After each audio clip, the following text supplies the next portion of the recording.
অনেক ছেলেরা ঈদ আসলে সিল্কের পাঞ্জাবি পরে আসে না নাই? আমার যুবক ভাইয়েরা, সিল্কের পাঞ্জাবি এই ফ্যাশনটা তোমাদের জন্য হারাম।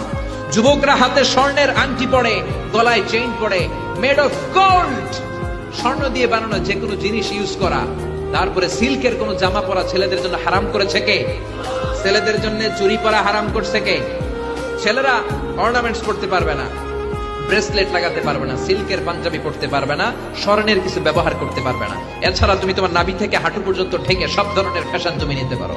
নতুন একটা ফ্যাশন এসেছে, চুলের এই দুই দিকে একেবারে মাথার সাথে মিলায় চুল কাটে আর এদিক দিয়ে ঘোড়ার মতো রাখা আছে না নাই?